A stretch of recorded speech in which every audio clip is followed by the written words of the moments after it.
Hello everyone, welcome back to my channel. Today we'll be making these gorgeous floral hoops and I'll be showing you how to press your flowers in under 3 minutes. No books required.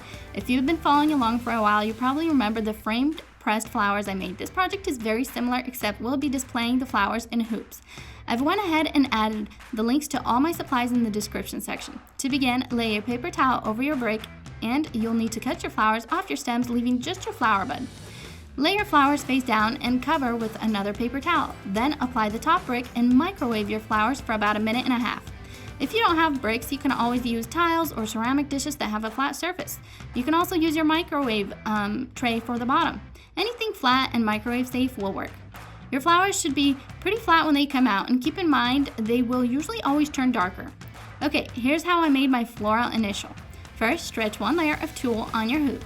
Then lay your printed letter under it.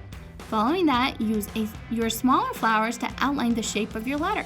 I dipped my flowers in hot glue ever so slightly and lay them onto the tulle.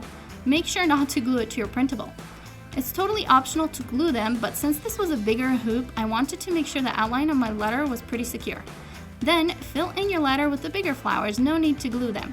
Following that, lay another layer of tulle over your letter and tighten your hoop. Make sure your tulle is stretched as much as possible to ensure your flowers from moving around. Pick your hoop up and move it around a bit to see if there's any movement, and if not, flip it over and cut off any remaining tulle. If you're making a smaller hoop, don't worry about gluing any flowers into place since your tulle will be tighter all around. You can also glue some wooden beads around the edges if you'd like. And that's it. I hope you love these floral hoops. Don't forget to give me a thumbs up if you do, and subscribe for more DIYs. I'll see you guys next time. Bye!